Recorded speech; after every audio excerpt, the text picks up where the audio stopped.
The slap cracked across Ikenna's face so hard that his head turned, and one drop of blood rolled from the corner of his mouth onto the white wedding shirt they had forced him to wear.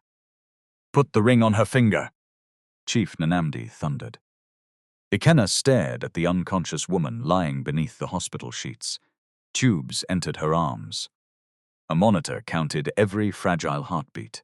Yet, beside her bed stood a registrar, 2 hired witnesses, a photographer, and a table covered with flowers. If a woman fighting for her life had agreed to become somebody's bride. "I will not marry a woman who cannot say yes," Ikenna said, his voice shaking. Barrister Toby lifted a transparent evidence bag. Inside it was Adaobi Maduka's missing diamond bracelet. Then the police will hear how a roadside mechanic robbed the billionaire heiress after causing her accident. "You planted that thing in my bag." Chief Nnamdi leaned close enough for Ikenna to smell the mint on his breath. Poor men should not speak about truth when their mothers are waiting for surgery. Wear the ring, sign the papers, and she lives. Refuse, and both of you will suffer. The room went silent. Ikenna's fingers trembled as he lifted Adaobi's cold hand. "My sister," he whispered, tears burning his eyes. "Forgive me. They have stolen your voice, and now they are using my poverty to steal mine." Before that ring touched her finger, "Tell us where you are listening from, and your local time."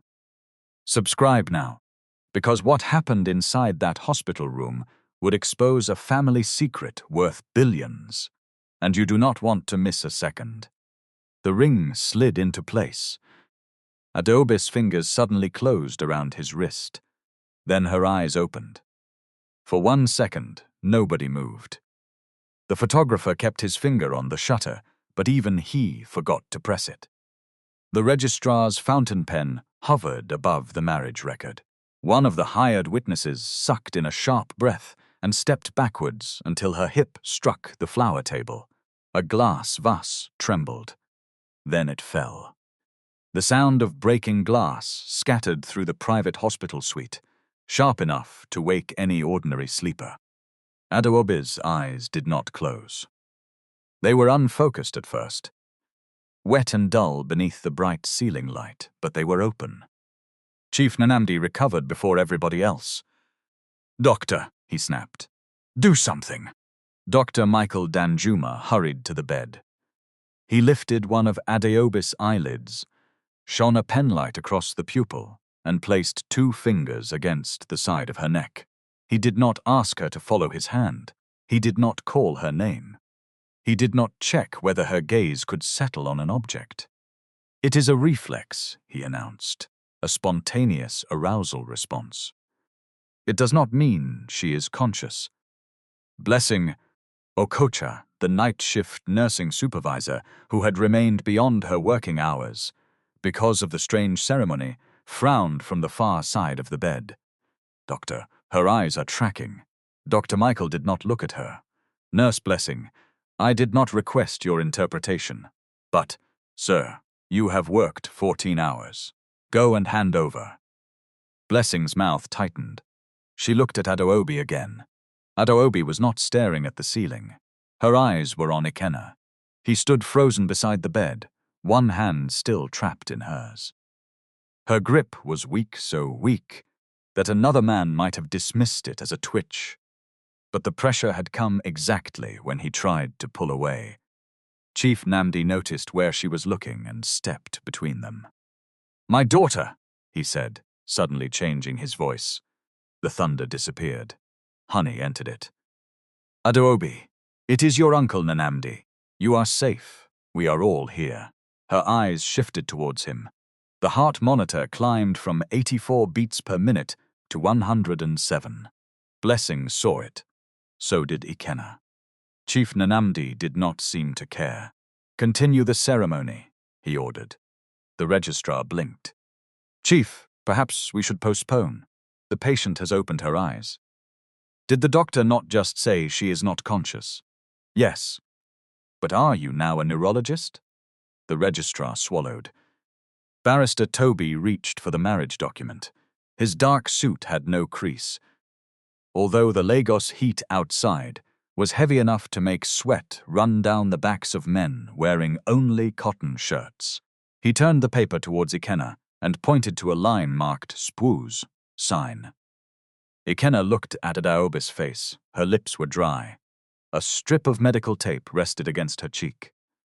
There was a faint bruise above her left eyebrow, yellow at the edges now, and somebody had brushed her hair backwards and fastened it with pearl pins for the ceremony. She looked like a woman being prepared for a photograph she had never agreed to take. "No," he said. Barrister Tobis' expression did not change. "Your mother's surgical deposit is 2,713,000 naira. It has not been paid." Ikenna's jaw tightened. "We have already discussed this." "You discussed it." I said no. Chief Nnamdi wiped an invisible speck from his cuff. "Your mother's transfer papers are ready. The public ward at Abute Meta can manage her condition. They do not have the vascular team she needs.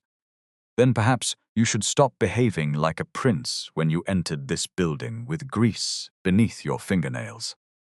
Ikenna's hand closed into a fist. The two security men near the door shifted their weight. Chief Nnamdi smiled without warmth. "Look at yourself. The shirt on your body cost more than 3 months of your wages. You repair broken wheelchairs behind a zinc roof workshop in Yaba. Yet you are squeezing your face before people who can decide whether your mother sleeps under a surgeon's light or inside a mortuary. Know your level." The insult entered the room like bad smoke. Blessing looked down, not because she agreed, but because she feared her face would betray her anger. Ikenna bent over the paper. Barrister Toby placed the pen between his fingers. "Sign exactly as your name appears on the affidavit." Ikenna wrote Ikenna Ume.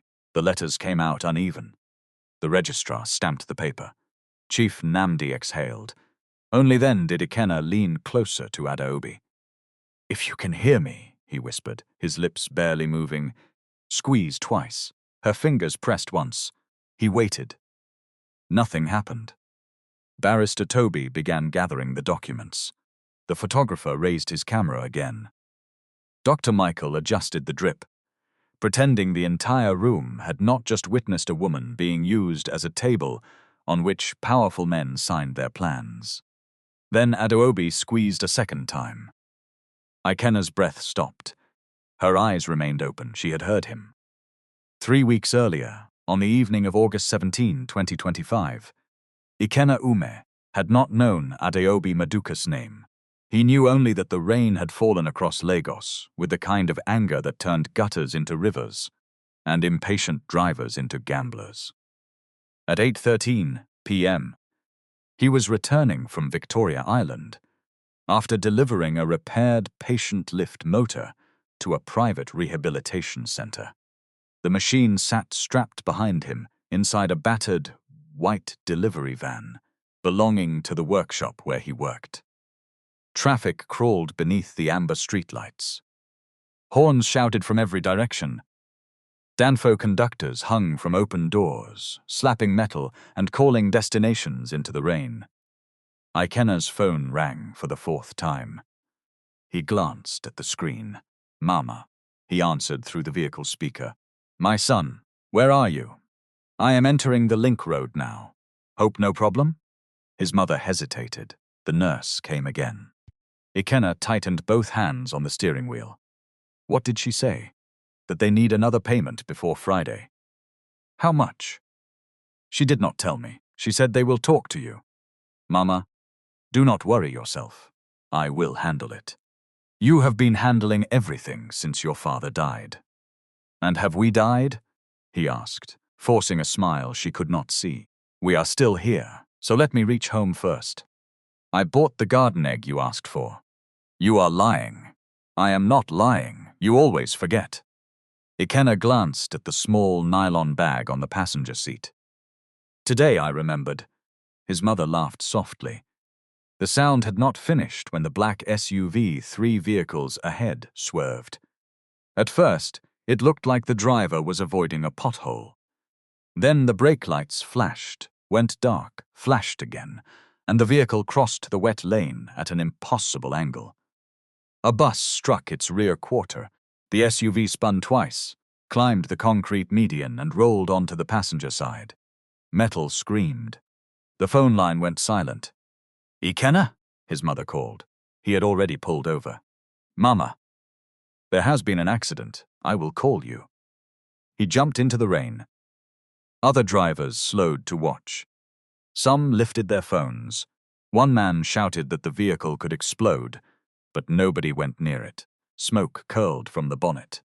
The windscreen had shattered inward. Through the side window, Ikenna saw a woman hanging against her seatbelt, blood on her temple. "Madame!" he shouted. "Can you hear me?" No answer. The driver's side was crushed against the road.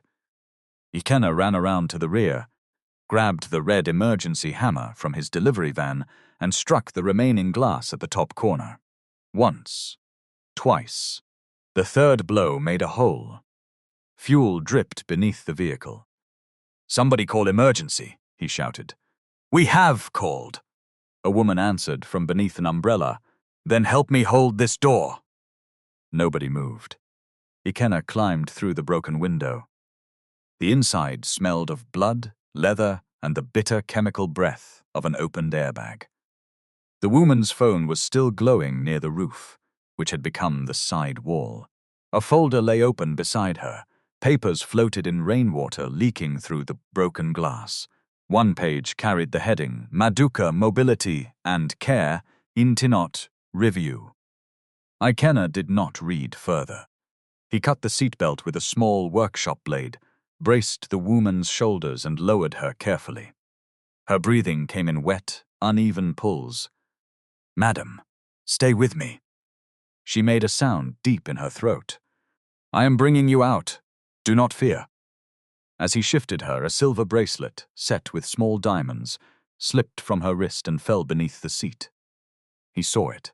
So did a tall young woman who had pushed through the gathering crowd in a cream-colored dress, holding her shoes in one hand to run faster. "Adaobi!" the woman screamed. She was Uzo Maduka. At that moment, Ikenna did not know it. He pushed Adaobi towards the broken window. Two men finally came forward and helped lift her out. Sirens approached from the Lekki side. Ikenna crawled out behind her, bleeding from his forearm and breathing hard. Uzo dropped beside Adaobi. "My cousin, open your eyes." "Adaobi, look at me." The paramedics arrived. They placed a collar around Adaobi's neck, checked her breathing, and transferred her to a stretcher. One of them asked who had removed her from the vehicle. "I did," Ikenna said. "Were you with her before the crash?" "No. I was driving behind. Give the police your details." A man wearing a raincoat with Maduka Mobility's logo began collecting the scattered papers. Ikenna bent to retrieve one that had stuck beneath his shoe. Uzo watched him. "What are you touching?" she demanded. "This paper belongs to her." "Drop it." He did. She looked at his oil-stained work trousers, his old boots, and the cut on his arm. Disgust tightened her face. "Who allowed you inside that vehicle?" Ikenna stared at her. "Your cousin was trapped. You could have damaged her spine. There was fuel under the car. Did you take anything?" The question landed strangely. "I just pulled a human being out of a wreck, and the first thing you can ask is whether I stole. People like you use confusion to help yourselves." Ikenna gave one bitter laugh. "Madam, your cousin is alive. Face that one first." The ambulance doors closed. Uzo turned away. But before she followed the stretcher, she looked through the broken vehicle, reached beneath the seat, and picked up the diamond bracelet. A traffic camera fixed above the junction recorded the whole thing.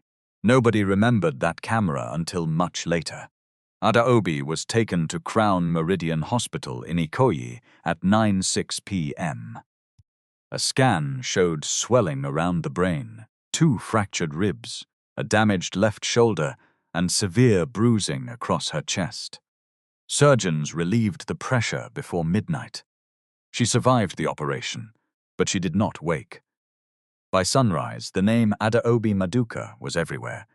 She was 31 years old, acting chief executive of Maduka Mobility and Care, and direct owner of 41% of the company's voting shares.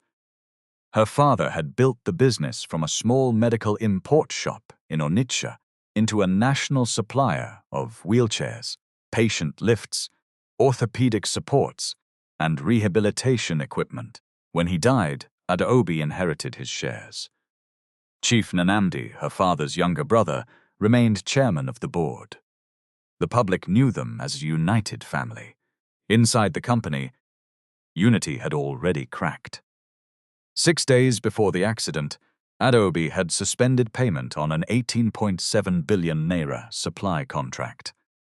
Independent testing showed that a shipment of electric wheelchairs overheated under heavy use, while several patient lifts failed above 60% of their stated weight capacity.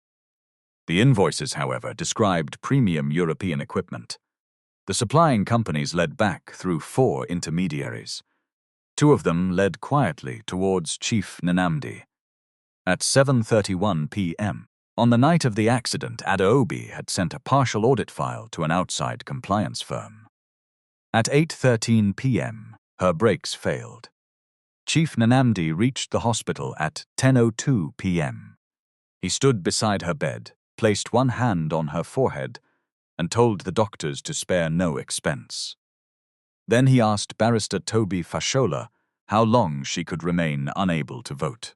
"The board can appoint an interim executive," Toby replied. "But her shares remain hers."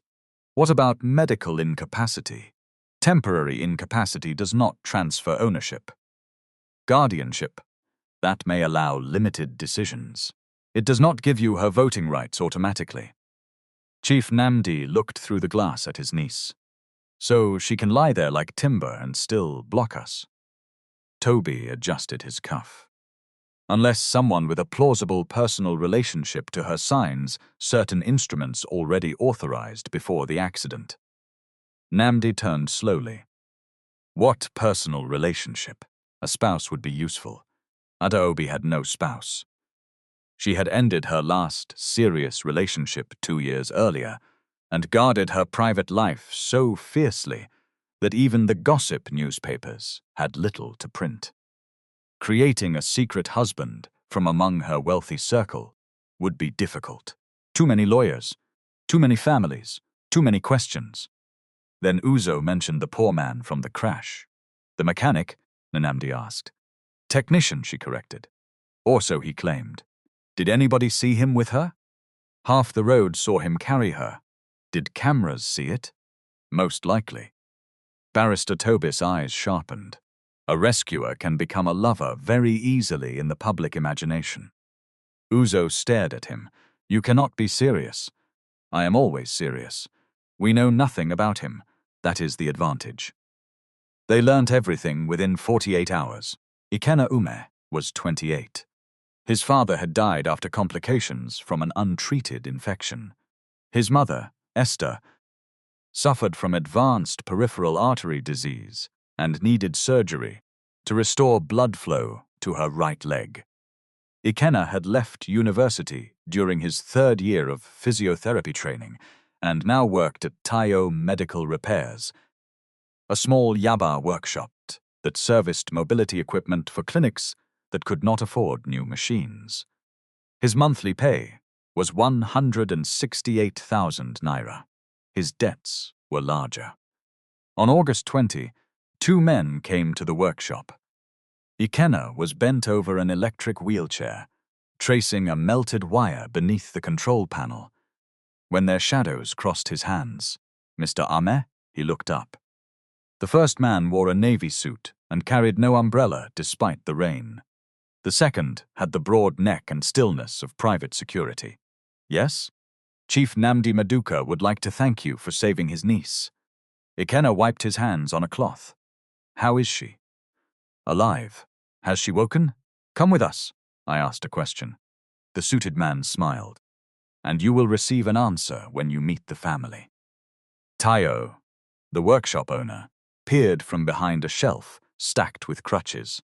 Ikenna, go. Maybe they want to settle you well. At least buy new shirts so you will stop looking like suffering employed you personally. Ikenna did not laugh. He followed them to Banana Island. The Madoka mansion stood behind high cream walls and black gates that opened without anybody stepping outside. The driveway curved past trimmed palms, a fountain and 3 cars whose combined value could have bought every building on Ikenna's street. Inside, cold air touched his wet shirt. Uzo sat in the drawing room, one leg crossed over the other. Chief Namdi stood at the window. Barrister Toby occupied a leather chair with a folder on his knees. Nobody offered Ikenna water. Chief Namdi turned. So this is the man. I have a name, Ikenna said. Uzo squeezed her face. Do not enter somebody's house and begin forming boldness. I was invited. You were carried here because my family has manners. Chief Namdi raised one hand. Enough, Mr. Ume. We are grateful. You removed Adaobi from that vehicle before it caught fire. Ikenna waited. We would like to reward you. I do not need a reward. I need to know whether she is conscious. Uzo laughed. See him. 3 days ago he was repairing broken chairs in a gutterside workshop. Today he is asking for private medical information as if he shares our surname. Ikenna looked at her. You asked whether I stole while she was bleeding. It seems money has trained you to suspect people faster than it trained you to say thank you. The security man behind him took one step forward. Chief Namdi's face hardened. Poor people are becoming too comfortable with disrespect. No, sir. Some rich people are only not used to hearing the truth without a salary attached to it. Silence pressed down. Barrister Toby opened the folder. Inside were photographs from the crash, copies of Ikenna's identification, his mother's hospital record, and a printout of his debt. Ikenna's confidence thinned. How did you get that? Toby turned another page. Your mother's procedure is scheduled for September 2. Deposit outstanding, 2,713,000 naira. Her health is none of your business. It can become our business. Chief Namdi walked closer. We need your help. With what? Adaobi is facing enemies inside the company. If they believe she has no one personally committed to her recovery, they will tear apart what her father built. I do not understand. We need the public to know she was not alone before the accident. Uzo placed a tablet on the table. On the screen was a photograph of Ikenna carrying Adaobi through the rain. You want me to say I knew her? We want you to say you loved her, Toby replied. Ikenna stared at him. Then he laughed. Nobody else did. You people are mad. Chief Namdi's voice cooled. Mind your mouth. I had never seen that woman before the accident. Publicly. You met 6 months ago through a rehabilitation project. No. You kept the relationship private because of class differences. No. You intended to marry. Ikenna stood. I am leaving. Toby placed a transparent evidence bag on the table. Adaobi's diamond bracelet lay inside. The room became very still. Uzo spoke softly. It was found in your tool bag this morning. Ikenna looked from the bracelet to her face. You picked that bracelet from the vehicle. Her eyes flickered. You saw me.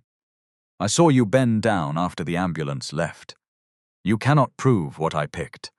And you cannot prove this was in my bag. Toby tapped a photograph showing the bracelet among Ikenna's tools. 2 officers were present during the search. You searched my workplace without me? Your employer cooperated. Ikenna's chest rose and fell. Chief Namdi walked around him slowly. A billionaire heiress crashes. A poor technician enters her vehicle. Her bracelet disappears. Days later, it is found among his belongings. Do you know how this story will sound? I saved her life. Newspapers will say you caused the accident to rob her. That is a lie. Truth is a strong thing, Mr. Ume, but it can starve before it reaches court.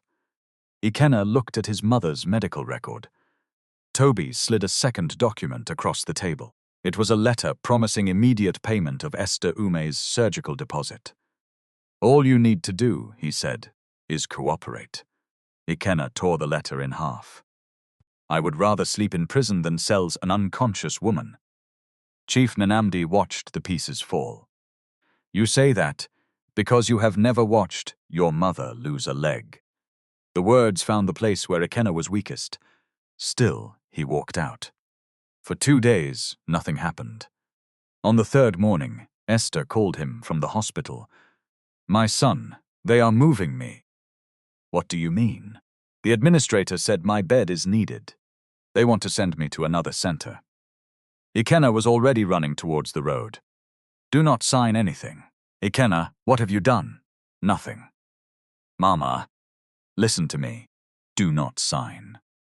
By the time he reached the hospital, 2 attendants were preparing his mother for transfer. Her right foot was wrapped in gauze. The toes were darker than they had been the week before. Ikenna demanded to see the administrator.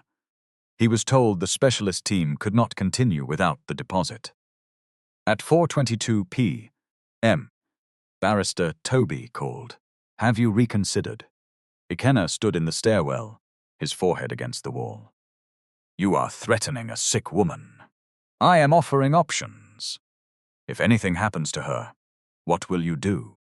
Repair my wheelchair. Toby ended the call. That evening, Ikenna went to Crown Meridian Hospital. He agreed to meet Chief Nanamdi. He did not agree to marriage. Not then. The plan grew 1 signature at a time. First, they asked him to sign a confidentiality agreement. Then an affidavit saying he had known Adaobi before the accident.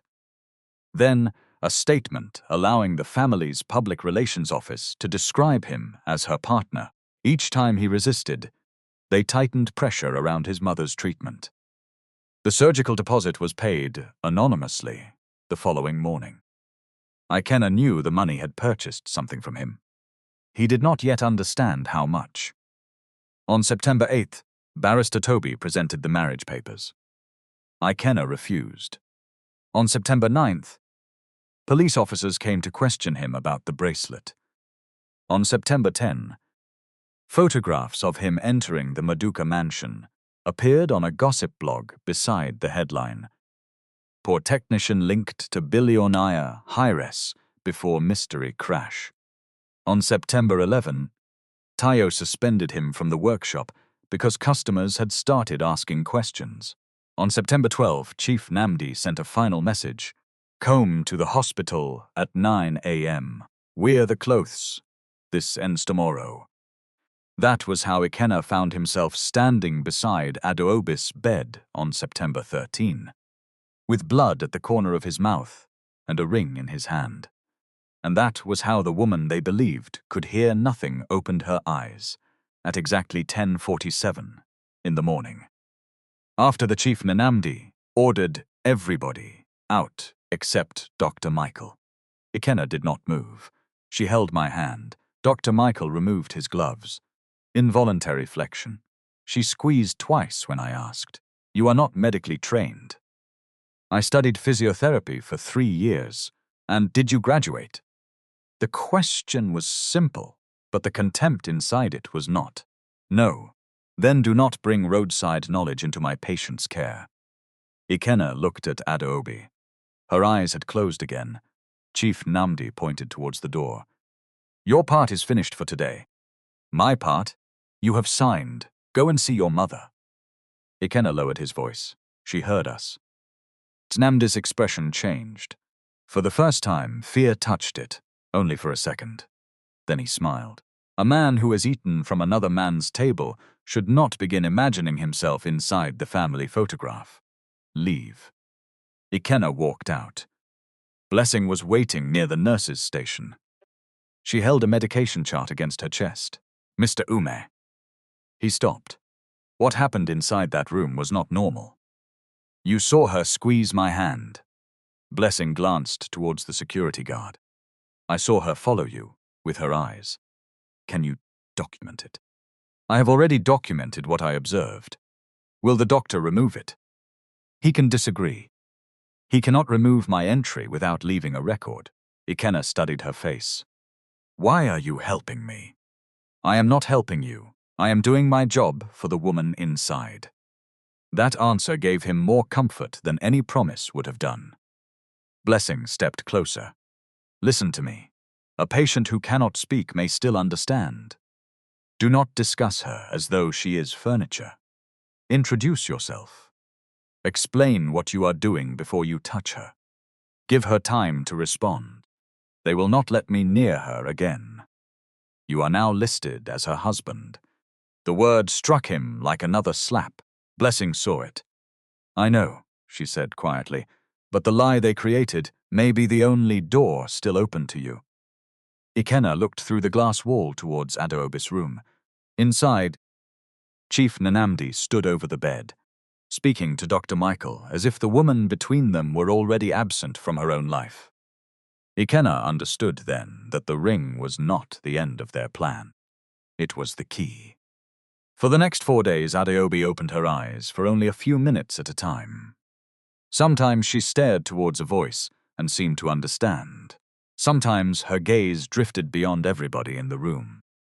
Her left hand moved more easily than her right, but even that movement was slow, as though each finger had to travel through deep water before it obeyed her. Dr. Michael called it minimal responsiveness. Chief Nanamdi called it nothing. Blessing called it a reason to pay attention. Every night before touching Adaobi, she spoke clearly. Good evening, Ma. This is Nurse Blessing. I am checking your blood pressure now. Then she waited. I am going to clean around the line in your arm. It may feel cold. Then she waited again. The other nurses began copying her. One junior nurse asked why it mattered when the patient could not answer. Blessing looked at her. Because inability to answer is not permission to remove somebody's dignity. Adaobi's eyelids trembled. Nobody knew whether she understood every word.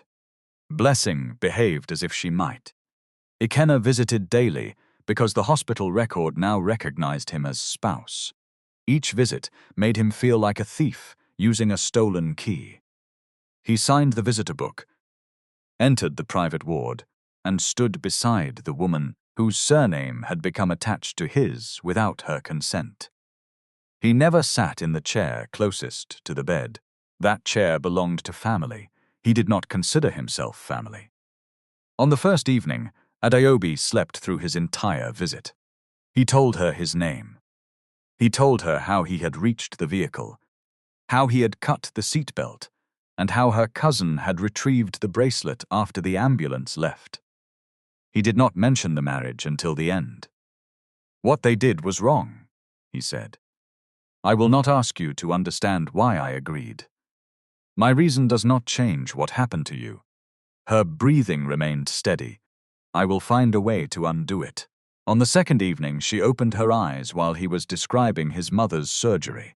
He stopped speaking. Adaobi looked at his hand. The ring was there. Her own ring caught the light when she moved her fingers. Panic entered her face so quickly that the monitor alarmed. No, no, Ikenna said, stepping back. I will not touch you. You are safe. Her chest rose faster. Blessing entered at once. Ma, this is Blessing. You are in Crown Meridian Hospital. You had a road accident. You are safe at this moment. Adaobi's eyes moved towards her. Blink once if you understand me. One blink. Ikenna's knees nearly weakened. Blessing continued. The man beside the window is Ikenna Ume. He brought you out of the vehicle. Do you remember him? Adaobi stared at him. No blink. Do not force it, Blessing said. We will take our time. Adaobi looked at the ring again. A tear slipped into her hair. Ikenna removed his own ring and placed it on the bedside cabinet. I did not marry you, he said. They performed something. It was not a choice. Not yours, not mine. Adaobi shut her eyes. He could not tell whether she believed him. Outside the room, Uzo waited against the wall. You removed the ring, she said. Yes, put it back. No. The press photographs are tomorrow. Ikenna stared at her. Your cousin has just realized strangers put a wedding ring on her hand while she could not speak. And you are thinking about photographs. Uzo folded her arms. Do not carry her on your head because her fingers moved. You are here because we allowed it. You are afraid she will remember. Uzo's jaw tightened. Remember what? That you picked up the bracelet. She moved closer. Listen to me, grease boy. Your sudden clean shirt does not wash poverty from your body. One sentence from me, and people will drag you from this hospital like a rat found inside a food store. One sentence from Adaobi may do worse to you. The confidence left Uzo's face for half a heartbeat. Then she slapped the ring from his palm. It struck the polished floor and rolled beneath a bench. Wear it tomorrow, she said, or your mother's next hospital bill will remain unpaid until her leg begins to smell. Ikenna's entire body became still. Uzo walked away. He bent slowly and retrieved the ring, not because she had won, because anger had to wait until it could become evidence. The following morning, the Madoka family released 3 photographs. The first showed Ikenna beside Adaobi's bed, wearing white. The second showed the ring on her finger. The third showed Chief Nanamdi placing a hand on Ikenna's shoulder like a father blessing a son. The statement claimed that Adaobi had privately married her long-term partner before a small circle of family witnesses. It said the ceremony had fulfilled plans made before the crash. It asked the public to respect their privacy. By noon, Ikenna's face was on every entertainment blog. Some people called it a love story. Others called him a lucky poor man. One headline asked, "How did a Yaba repairman capture the heart of a billionaire heiress?" Nobody asked whether the bride had spoken. At his mother's hospital, patients gathered around a television when his photograph appeared. Esther watched from her bed, her operated leg elevated beneath a blanket. When Ikenna entered, she did not smile. You married? He closed the door behind him. Mama, you married and did not tell me. It is not what they are saying. Is that your hand? Yes. Is that a ring? Yes. Is that woman alive? Yes. Can she speak? Ikenna looked down. Esther's face changed. My son, what have you done? They forced me. Who forced you to stand beside a woman who could not answer? They planted jewelry in my workshop. They threatened your treatment. My treatment? He explained everything. Esther listened without interrupting. When he finished, she turned her face towards the window. I did not ask you to sell your conscience for my leg. I was trying to keep you alive. And what about her life? Is her body now a paper because I am sick? The words cut more deeply because they came without cruelty. Ikenna sat beside the bed. I know. No, you do not know. If you knew, you would have gone to prison before placing that ring. His eyes filled. I was afraid. Esther looked at him then. Fear can explain a wrong thing. It cannot make it right. I will repair it. How? I do not know yet. She reached for his hand. Her fingers were warm and thin. Then begin by refusing to lie to yourself. You were trapped, yes. But that woman was trapped more. Do not make yourself the biggest victim in a room where she could not even say her name. Ikenna bowed his head. That afternoon, when Barrister Toby brought another set of documents, Ikenna read every page. They met in a small conference room at Crown Meridian. Toby placed colored tabs beside the signature lines. These are routine authorizations, he said. Payment approvals, privacy permissions, consent for transfer to the family rehabilitation residence.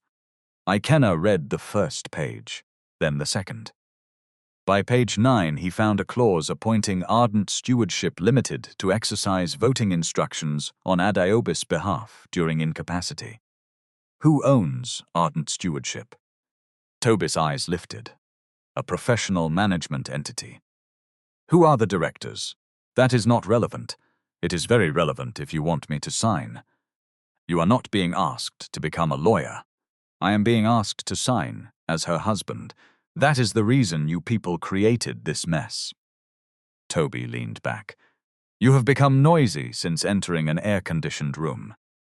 And you have become careless because you think poor people cannot read." Ikenna pushed the documents across the table. "I will not sign this." Toby did not touch them. "Your mother will need months of follow-up treatment. Send me the bill. You cannot pay it. Then I will owe. You already owe more than your life can carry." Ikenna stood. "My life is still mine to carry." Toby's voice followed him to the door. "You are useful because you are believable. Do not force us to create a more believable story." Ikenna paused. "What story? That you did not rescue Adaobi by chance?" Ikenna turned. Toby's smile was slight, "that you followed her. Tampered with her vehicle. Entered the wreck to remove evidence. Married her before she could identify you. You have no evidence. We have her bracelet. Your fabricated messages to her. A payment into an account linked to you. The public does not wait for evidence when hunger for scandal is satisfied. I have never messaged Adaobi. The screenshots will say otherwise." Ikenna took out his phone. Toby's smile disappeared. "Are you recording me?" "I am checking the time." He was recording. The voice note captured only the last 12 seconds. But it was enough to prove that Barrister Toby had threatened to fabricate messages. Ikenna saved it under the name Mama Medicine, so anybody glancing at his phone would ignore it. Inside Adaobi's room, Chief Nnamdi spoke freely. He spoke because Adaobi's eyes were closed. He spoke because Dr. Michael had assured him her periods of wakefulness were confused and brief. He spoke because powerful men often mistake silence for absence. "We move her on Monday," he told Uzo. "What if the independent board members ask to see her? They will see a woman who cannot hold her own head. She is following people with her eyes. Eyes do not vote. And the husband? He will sign. He refused this morning." Chief Nnamdi laughed. "His mother has one leg on a hospital bed and the other inside debt. He will sign. What happens after? After Ardent controls her votes, we approve the supply contract, restructure the board, and announce an internal investigation into him." Uzo looked towards Adaobi. "You want to blame Ikenna for everything? Who else? The nation already believes he climbed from a mechanic's pit into her bed. We will show that he planned the accident to marry her, and when Adaobi wakes fully, she will not." The words entered Adaobi's mind through darkness. She could not open her eyes then. Her body felt buried beneath thick sand. Sounds came from far away, clear for a moment, then broken into pieces. She heard Ardent. She heard supply contract. She heard Ikenna. She heard she will not. Inside her, fear rose like fire, but her limbs refused to carry it. A hand touched her cheek. Uzo's perfume reached her, sharp and familiar. "My cousin," Uzo murmured. "Why did you not just leave that contract alone?" Adaobi tried to move. Nothing happened. That night, Blessing noticed tears drying near her ears. "Ma, can you hear me?" Adaobi's eyes opened. Blink once for yes. One blink. Blessing kept her face calm, although her heart began to pound. "Do you know where you are?" Adaobi stared. Blessing pointed slowly to 2 cards she had written during her break. "Yes. No. Look at yes if you know you are in a hospital." Adaobi's gaze moved towards yes. Blessing waited for 10 seconds, then changed the question. "Look at no if you are at home." Adaobi looked at no. She was not guessing. Blessing documented the responses at 11:19 p.m., including the exact questions and delay between them. The next morning, she showed the entry to Dr. Michael. He read it once. "You prompted her. I changed the order of the cards. Patients at this stage can develop visual preference." She answered 6 questions correctly. "Remove the cards. Why?" Because communication experiments are not within your role. Basic orientation checks are part of observation. Dr. Michael closed the file. Nurse Blessing, you are becoming emotionally involved. No, sir. I am becoming accurate. His face hardened. You will hand this patient over to the day team from now. Blessing left the office with her hands shaking. Before going home, she made sure her entry had been uploaded to the hospital system and marked with her staff credentials. She did not steal a record. She did not print confidential files. She followed the procedure exactly, because procedure was the one language men like Dr. Michael could not easily dismiss without exposing themselves. When Ikenna arrived, she met him near the lift. She is answering. His face changed. How? With her eyes. Correctly. Why are they still saying she is unaware? Because awareness will disturb somebody's plan. What can we do? Request an independent rehabilitation assessment. Will they allow it? If you make the request for them as a spouse, they must respond formally. They can refuse. But the refusal will exist. The word spouse still tasted wrong. Ikenna used it anyway. At 2:05 p.m., he submitted a written request for an external specialist to evaluate Adaobi before any transfer. Chief Nanamdi summoned him within 20 minutes. You are forgetting yourself, Nanamdi said. They stood in the hospital's executive lounge. Beyond the glass, Lagos traffic moved beneath a pale sky. I am requesting proper care. You are a prop in a family arrangement. Props do not make requests. Then why did you write husband beside my name? Namdi stepped closer. Because poor men are cheap signatures. Do not mistake the pen in your hand for power. Ikenna held his gaze. You people say she cannot understand. But you are afraid of anybody checking.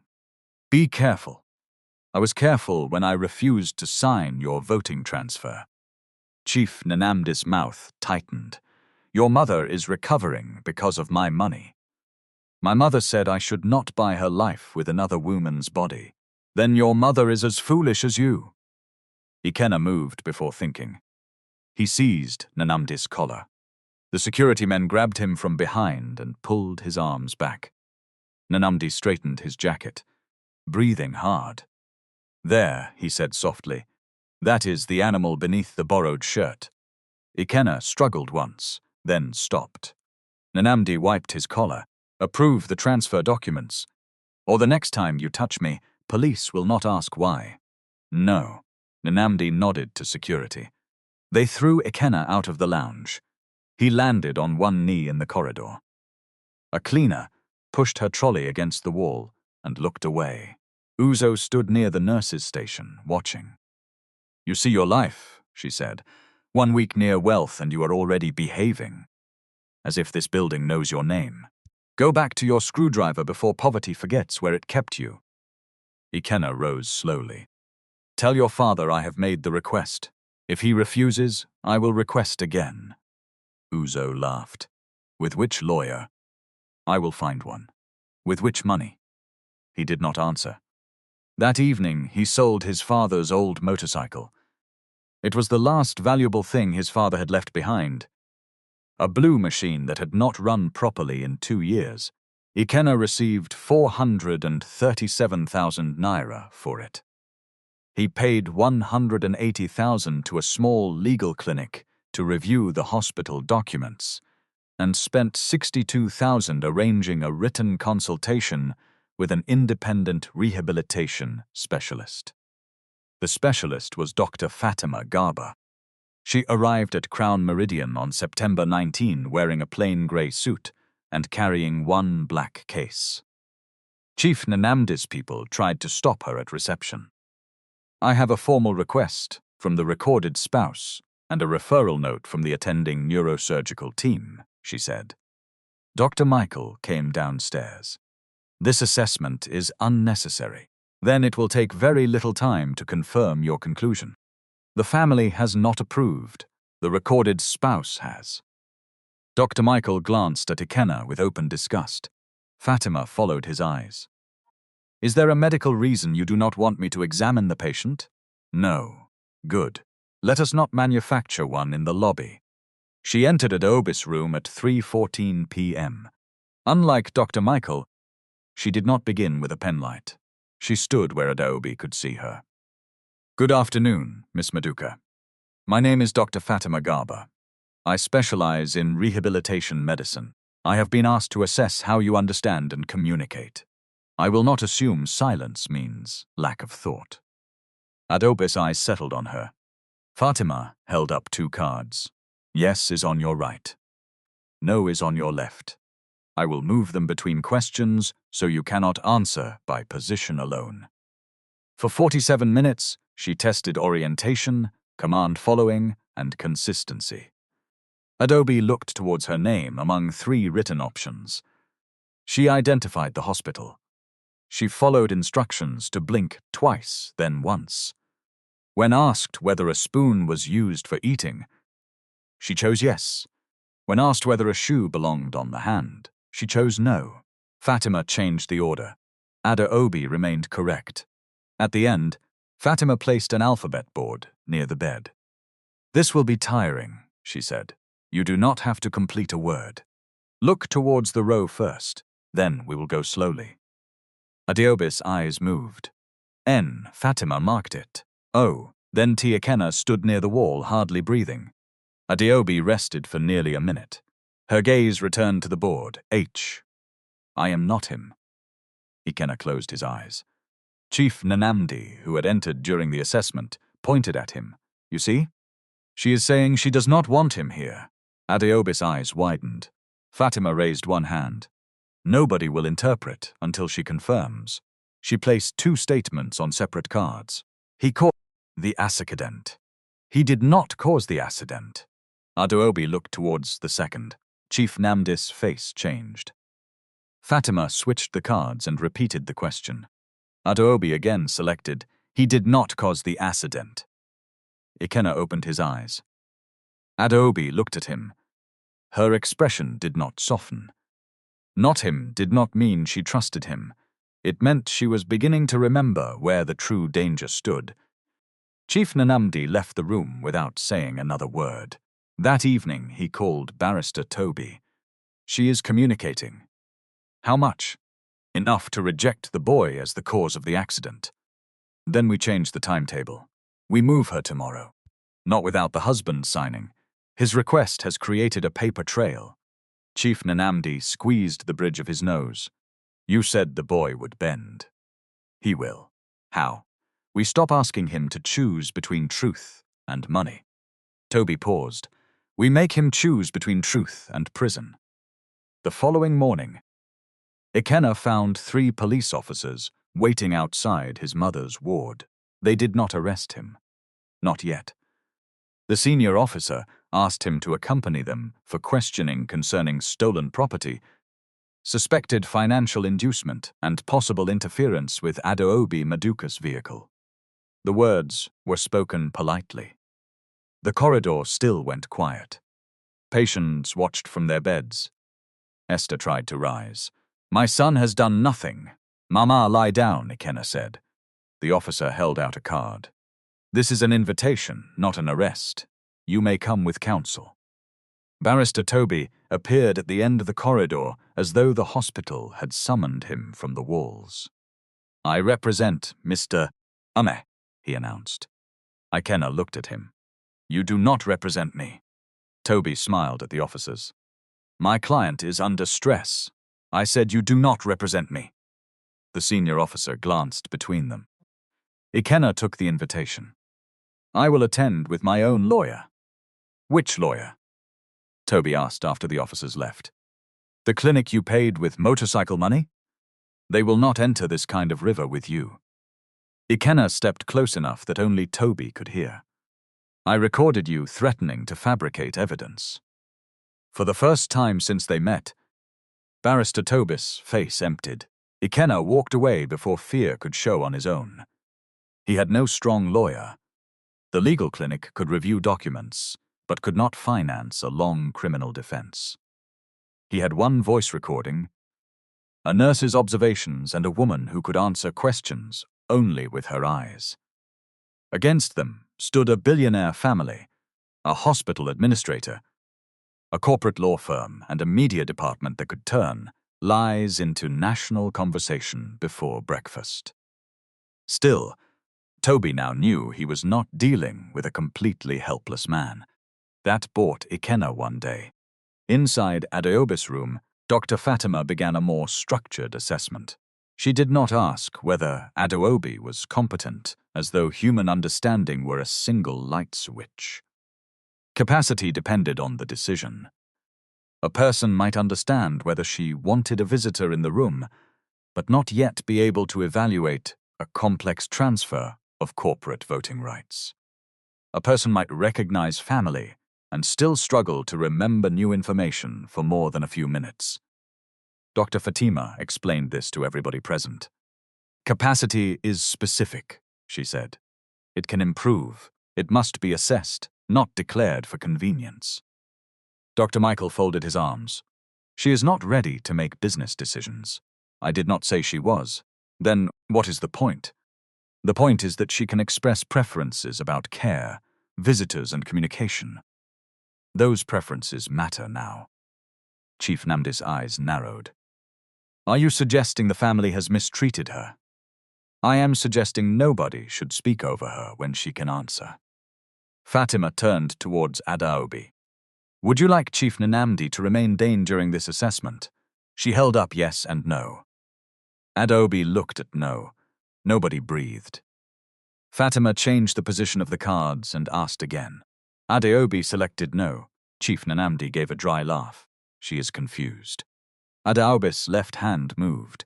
One finger lifted from the sheet and pointed towards the door.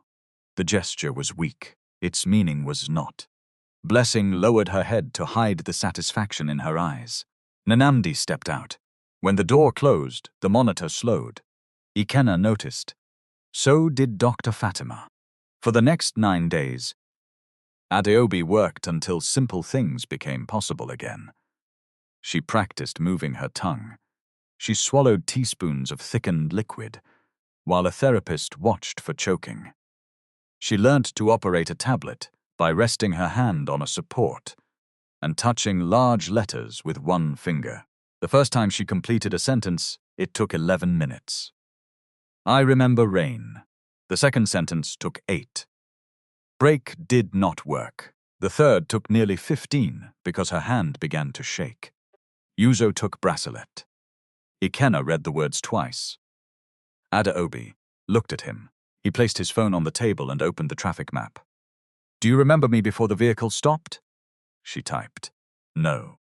Did I cause the accident? No. Do you believe I knew your family before? She paused. No, he swallowed. Do you believe me about the marriage? Adaobi's finger rested above the screen. Not yet. The answer hurt. It also gave him hope, because not yet was not never. He nodded. That is fair. Adaobi typed again. Why ring? Ikenna had rehearsed his explanation in his mind for days. None of the words seemed clean enough when her eyes were on him. They threatened my mother's treatment. They planted your bracelet. They said I would be charged for your accident. I refused many times. He stopped. Adaobi waited, but in the end, I put it on your finger. Her face tightened. I was afraid, he said. I am not saying that to excuse it. She typed slowly. You could have refused. Yes. Prison. Yes, mother. Yes. Adaobi's hand trembled. She pulled it away from the tablet and shut her eyes. Ikenna stood. I will go. Her eyes opened. Wait. He sat again. Adaobi took a long breath and returned to the screen. They used your fear. He said nothing. They used my body. I know, no, you know your pain. The sentence took nearly 3 minutes. Learn mine. Ikenna lowered his eyes. My mother told me the same thing. Adaobi stared at him for a moment, then typed, Smart woman. It was the first trace of humor between them. Small as it was, it changed the air. The next afternoon, a lawyer selected by Adaobi arrived to discuss the marriage and the document signed in her name. The woman remained unnamed in public records and in the family's press statements because Adaobi insisted that her private legal advice stay private. Ikenna sat at the far end of the room. The lawyer explained that the supposed marriage carried serious defects. Adaobi had not provided consent. The registrar's record appeared to have been prepared before the ceremony. An affidavit claiming prior intent bore a signature that did not match verified samples. The event might still create confusion until a court formally declared it invalid, but it did not become legitimate because cameras had photographed it. "What does Mr. Ume want?" the lawyer asked. Ikenna answered before Adaobi could look at him. "Remove my name from every marriage record. You may have grounds for compensation. I want the false case against me stopped. I want the documents I signed under threat cancelled. I want my mother protected from retaliation. I do not want her shares, her house, or settlement money." Adaobi watched him. The lawyer leaned forward. "You understand that the family has already damaged your reputation? Yes, you may be entitled to damages, then prove what they did first. We can discuss money after nobody can use it to say I planned this." The lawyer nodded slowly. Adaobi typed, "First useful thing?" Ikenna looked at her. "What?" She typed a longer sentence. "What is first useful thing you can do for me?" He understood. "Help destroy this marriage." Adaobi held his gaze. "Trust starts there." From that day, they stopped behaving like two strangers trapped on opposite sides of a lie. They became two people looking at the same enemy. Adaobi's recovery was kept quiet outside the clinical team. In front of Chief Namdi and Uzo, she allowed her gaze to drift. She answered simple questions wrongly on purpose. When Namdi asked whether she remembered the company, she looked confused. When Dr. Michael tested her with dates, she blinked at random. It was dangerous. Dr. Fatima objected at first. "Pretending during a medical assessment can damage the credibility of your real progress." Adaobi typed, "Not with you. Only them." Fatima shook her head. "You are still a patient. This is not a boardroom game." Adaobi took almost 5 minutes to write her reply. "They made my bed a boardroom first." Dr. Fatima could not disagree. They established clear boundaries. Formal clinical sessions would remain truthful and documented. Only informal family interactions would be used to observe what Namdi revealed when he believed Adaobi remembered nothing. Blessing never participated in deception. She continued charting exactly what she observed. Accuracy was her protection. Ikenna also stopped entering alone when possible. He knew that if anything happened, Namdi would say the poor husband had manipulated his helpless wife. Yet there were moments when the ward became quiet, and Adaobi asked him to stay. On one such evening, rain touched the window in soft, uneven taps. Adaobi had progressed to speaking single words, though her voice was rough from weeks of intubation. "Ikenna." He turned so quickly that the chair scraped the floor. She almost smiled. "You said my name. I know." Her voice sounded like dry leaves rubbing together. He moved closer, then stopped a safe distance from the bed. "Water?" She shook her head. "Why?" she whispered. "Why what?" "Save me." He looked towards the rain. I was there. Others were there. He remembered the people holding phones beneath umbrellas. "I do not know." Adaobi waited. "My father died because we reached the hospital late," he said. "A driver knocked him down near Newmarket Road. People gathered. Everybody was shouting. Nobody wanted blood inside their car. By the time one taxi agreed, he had lost too much." He rubbed the scar on his forearm from her broken window. "When I saw your vehicle, I did not see Billionaire. I saw somebody's child losing time." Adaobi's eyes filled. "Thank you," she said. Ikenna shook his head. "Do not thank me yet. I saved you from the car and still allowed them to trap you in that room. Both true." He looked at her. She had understood something his guilt kept refusing to hold. A person could do one brave thing and one cowardly thing. Neither erased the other. Human beings were not clean stories.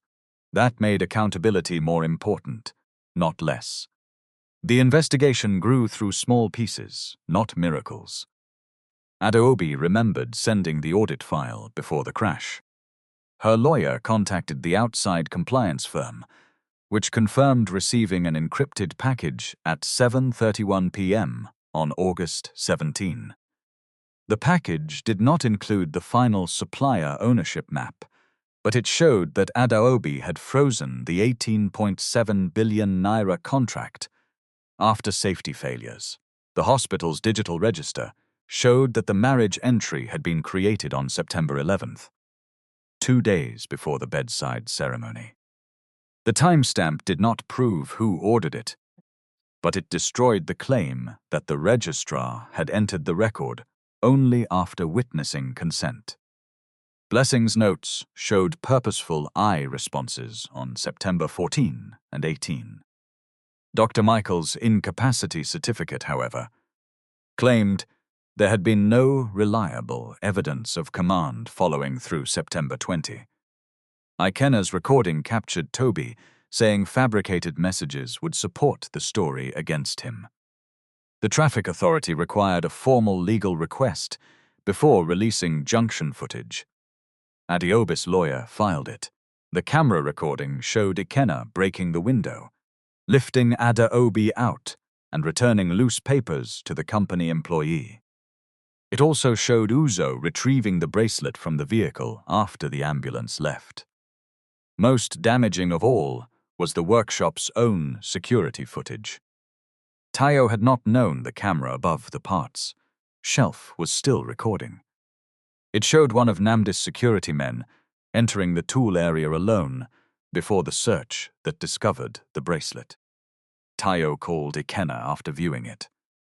"My brother, I have sinned against you. You allowed them to search without me. They said police were coming. I was afraid they would close the workshop. Fear can explain a wrong thing," Ikenna said, hearing his mother's voice. "It does not make it right." Tayo went quiet. "I will give the video. Give it to Adaobi's lawyer. Keep the original system untouched." "You have become a lawyer now?" "No. I have simply learnt that truth without proper handling can be called a forgery." There was still no direct proof that Nnamdi had tampered with the vehicle. Then Adaobi remembered the service warning. 3 days before the crash, her dashboard had shown a brake system alert. She had instructed the company transport unit to inspect the SUV. The warning disappeared the following morning, and the driver told her it was only a sensor issue. The maintenance system contained no completed inspection. It did contain a deleted work order. A forensic recovery showed that somebody had opened the order using credentials assigned to Nnamdi's personal driver. The order noted irregular pressure in the rear brake line and recommended that the vehicle not be driven. 40 minutes after the entry, the order was deleted. The driver claimed his credentials had been used without permission. That was not enough to prove sabotage. It was enough to demand a deeper investigation. Meanwhile, the financial side became clearer. Ardent Stewardship Limited, the company named in the transfer documents, shared an address with one of the suppliers in Adaobi's audit. Its nominal director was Chief Nnamdi's driver. The trap was beginning to take shape. Nnamdi sensed it. He stopped discussing business near Adaobi's bed. He ordered Uzo to move all campaign files from the company server. He told Barrister Toby to bring the emergency board meeting forward. Uzo entered his study at the Banana Island house late one night and found a travel envelope on the desk. Inside were 2 airline reservations to Dubai in her name, one in his scheduled for the night after the board meeting. Beside them lay a printed message from the driver. "Chaif, I did what you asked with the line. You said she would only miss the meeting." Now police are asking questions. Yuzo read it twice. Her hands went cold. She had known about Ardent. She had known about the false marriage. She had planted the bracelet and built the media story against Ikenna. She had told herself it was corporate warfare, ugly, but temporary. She believed her father wanted Adaobi incapacitated on paper, long enough to approve the contract. She had not known he touched the vehicle. Chief Namdi entered behind her. Uzo turned, holding the paper. What line? He closed the study door. Put that down. What did he do to Adaobi's car? You do not need details. She nearly died. Do not become holy now. You placed the bracelet. You told me we were frightening the boy into cooperation, and you enjoyed every minute. Uzo flinched. Nanamdi took the paper from her hand. After tomorrow's meeting, we travel. The contract will be approved. Ardent will hold the votes. The boy will carry the criminal case. And Adaobi? She is damaged. Even if she remembers, the reports will say she is confused. What if she speaks publicly? Namdi's eyes hardened. Then we show the country a traumatized woman controlled by a desperate husband. Uzo stared at her father. And if the plan fails? Your communications department created every false message. Your credentials authorized the bracelet inventory. Your voice is on calls with the gossip editors. Understanding came slowly. You will blame me. I will protect the family. I am your daughter. You are useful because you are my daughter. Do not force me to decide what you are when you stop being useful. Uzo lowered her phone beside her thigh.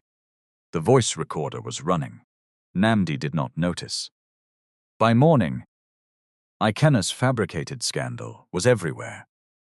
Anonymous documents sent to reporters claimed he had received 4.2 million naira from a contractor linked to the failed equipment deal. Screenshots appeared to show him messaging Adaobi about marriage before the crash. A grainy video showed him bending inside the SUV after removing her, edited to end before the bracelet was recovered by Uzo. At 7:05 a.m., police arrived at Esther's small flat in Yaba. Ikenna was preparing tea. The senior officer from the hospital stood at the door with a warrant. You are required to come with us. Esther gripped the back of a chair. She was walking with support after surgery, but pain still crossed her face with every step. My son did not do this. Ikenna set down the kettle. Mama, call the legal clinic. The number is beside your medicine. They will take you? I will answer questions.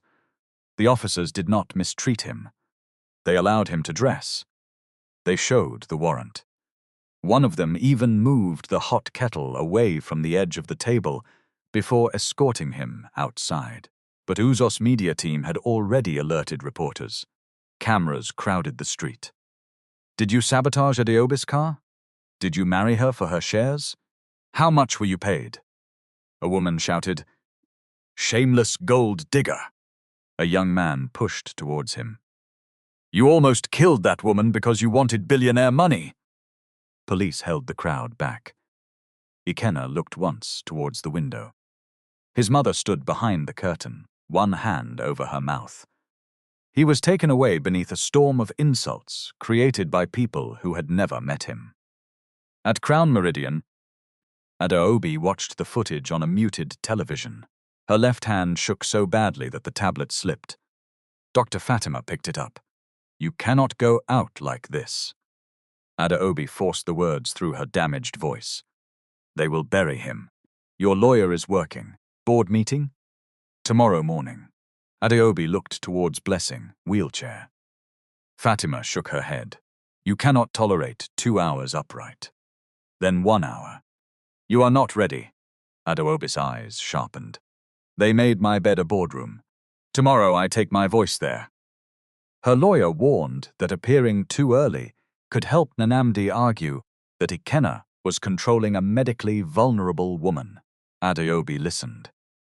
Then she asked for the clinical records, the independent assessment summaries, and a second specialist's.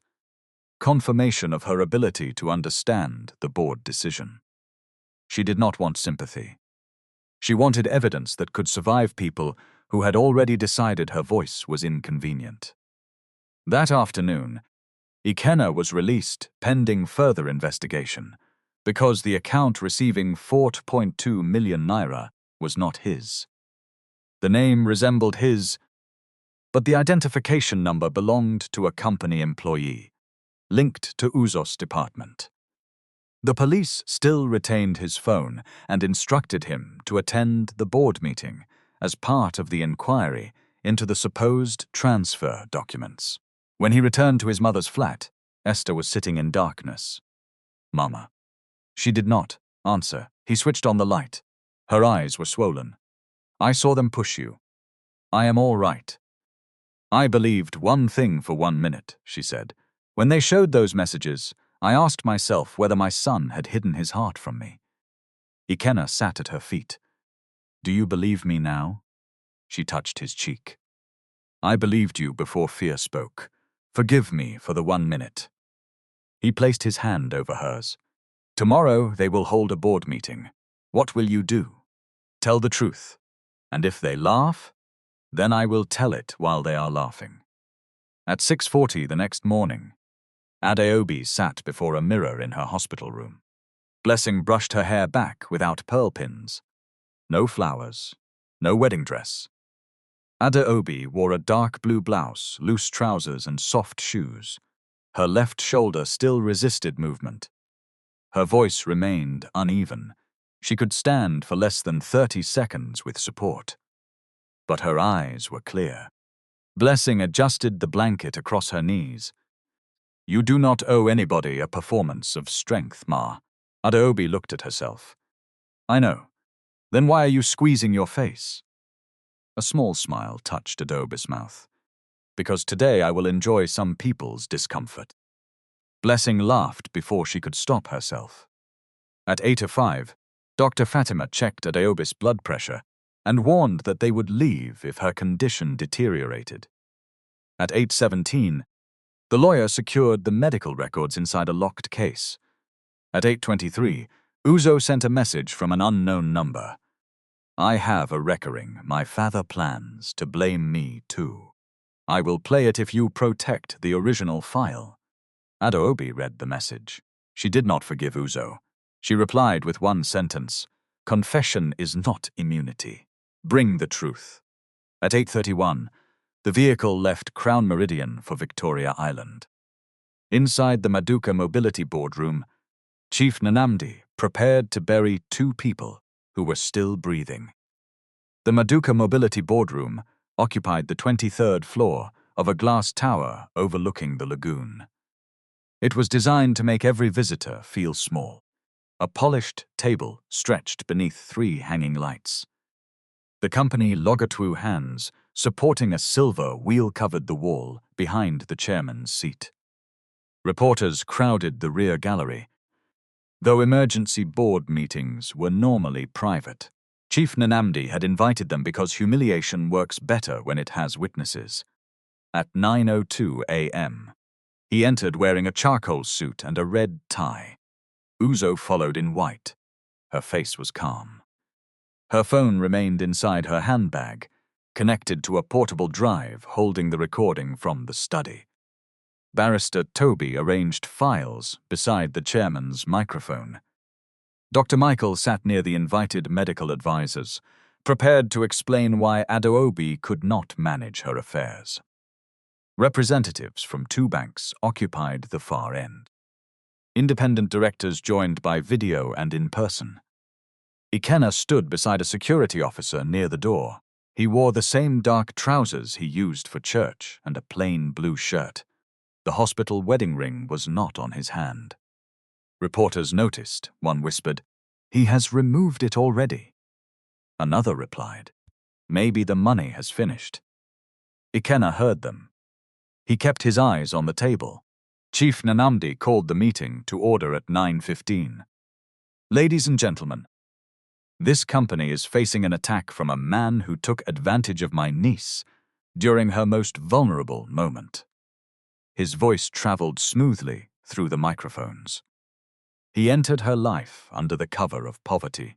He used a rescue at the roadside to create trust. He later arranged a marriage while she lacked full understanding, then attempted to transfer her voting power through documents he presented as her spouse. Ikenna's head rose. The lit was so complete that it almost admired itself. Barrister Toby displayed the fabricated messages on the large screen. One appeared to show Adaobi telling Ikenna, "I cannot let my family know about us yet." Another showed him asking whether marriage would protect her shares. A murmur passed through the room. Uzo began her presentation. At 8:13 p.m., on August 17, Mr. Ume was present when Ms. Maduka's vehicle crashed. He entered the car before emergency responders arrived. A valuable bracelet disappeared. The bracelet was later found among his tools. The screen changed to a photograph of the evidence bag. Financial analysis also revealed a transfer of 4.2 million naira to an account using the Ume name. One director raised a hand. Was it his account? Uzo paused. Barrister Toby answered. The investigation is ongoing. That is not what I asked. Chief Nanamdi leaned towards the microphone. We will not allow technical distractions to prevent urgent action. Ikenna laughed once. Every face turned. Is something amusing? Namdi asked. Yes, Chief. When truth enters your room, you call it a technical distraction. A few reporters lifted their phones higher. Namdi's eyes narrowed. You will speak when invited. You invited the whole country to hear lies about me. Security moved closer. Ikenna raised both hands and remained where he stood. Nanamdi continued. This board must protect Adaobi's interests. The chair proposes immediate suspension of all instructions, supposedly issued through Mr. Ume, confirmation of my temporary executive authority, and approval for Ardent Stewardship Limited to coordinate her voting interests until a court completes review. One of the independent directors, an elderly woman joining by video, frowned. Why Ardent? A neutral fiduciary. Who appointed it? Adaobi began the process before her accident. That is false, Ikenna said. Nanamdi struck the table with his palm. Remove him. The security officer took Ikenna's arm. Ikenna did not resist. Before you throw me out, he said, ask your lawyer why he told me fabricated messages would make the story believable. Barrister Toby's fingers stopped above the papers. Chief Nanamdi smiled. A desperate criminal will say anything. Then, play my phone recording. The police have your phone, Toby said too quickly. Ikenna looked at him. You know the recording exists. The room sharpened. A bank representative whispered to his colleague. Nanamdi gestured towards security. Take him outside. The boardroom doors opened before the officer could move. 2 hospital attendants entered first, guiding a wheelchair over the threshold. Dr. Fatima walked on one side. Blessing walked on the other. Behind them came Adaobi's independent lawyer, carrying a locked file case. Adaobi Maduka entered the room. They had already buried her inside. The first sound was a reporter dropping a pen. Then came silence. Adaobi wore no dramatic jewelry. No makeup hid the fading injury above her eyebrow. One hand rested in her lap, while the other held the arm of the wheelchair. She looked thinner than the woman in the company portraits.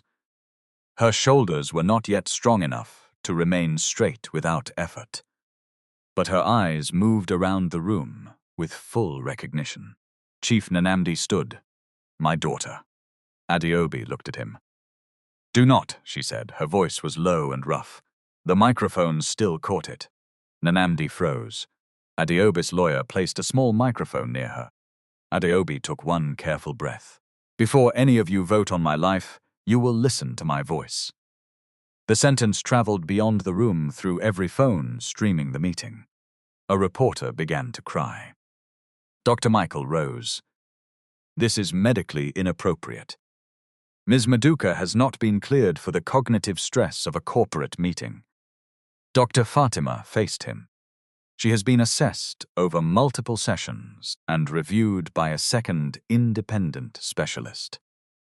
She understands the purpose of this meeting, the proposed decisions, and the possible consequences. She is vulnerable to suggestion. So are many board members, Adaobi said.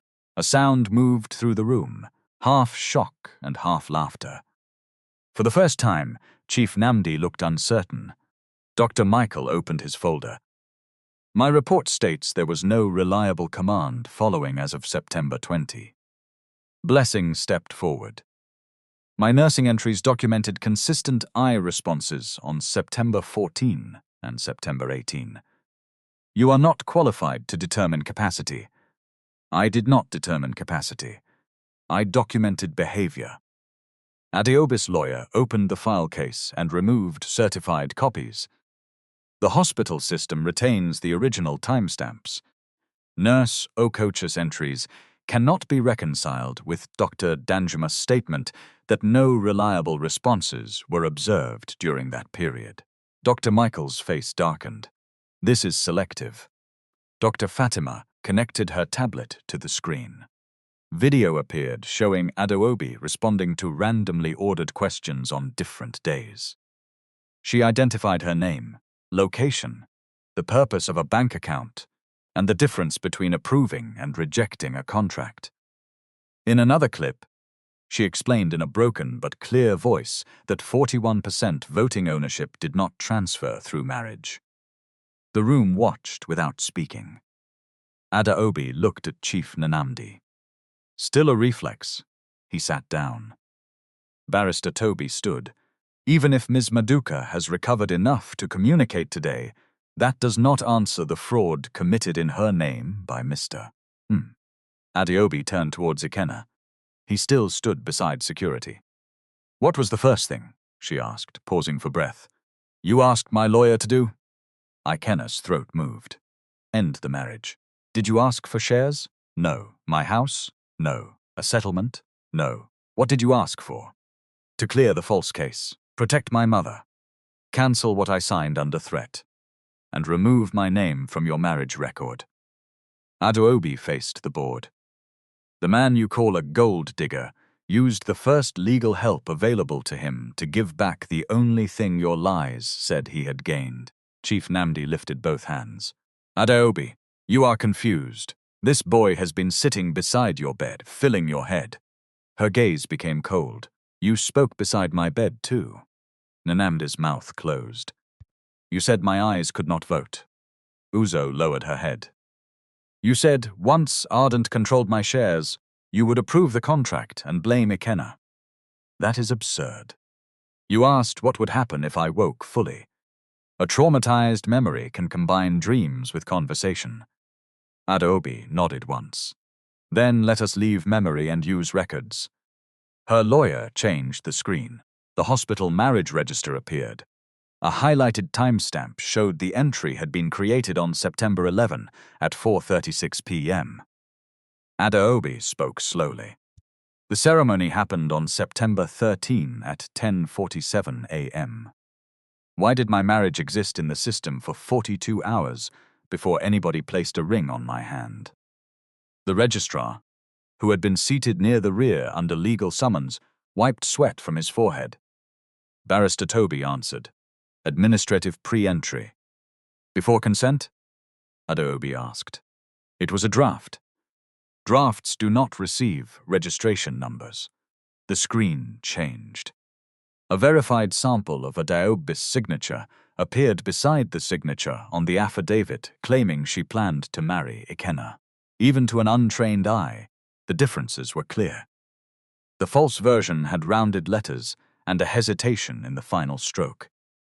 My hand was not injured before the accident, Adaobi said. Who signed this? Nobody answered. The screen changed again. Traffic footage showed Ikenna running through the rain, breaking the vehicle window and lifting Adaobi out. It showed him returning a loose document. It showed Uzo reaching inside after the ambulance left and holding up the bracelet.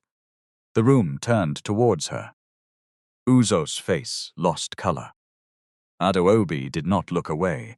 You asked him at the road whether he stole anything. Uzo opened her mouth. Adaobi continued. You already had the bracelet. The workshop footage played next. Namzi's security man entered the tool area at 8:02 a.m. He remained alone for 53 seconds. At 8:19, the staged search began. At 8:23, the bracelet was found. A reporter said, "Jesus," beneath his breath. Chief Namdi slammed his hand on the table. "This material is manipulated," Adaobi's lawyer replied. "Original systems have been preserved for forensic review." The traffic recording came directly from the authority. The workshop device was imaged in the presence of independent technicians. Barrister Toby turned towards the door. 2 compliance officers from the company stepped into his path. They did not arrest him. They simply blocked access to the legal department's files, pending preservation orders. Ikenna spoke from the side of the room. "Play the voice note." The 12-second recording filled the speakers. Toby's voice was unmistakable. The screenshots will say otherwise. The phrase repeated once because the audio technician had been instructed to replay it. Barrister Toby sat down. Adaobi watched him.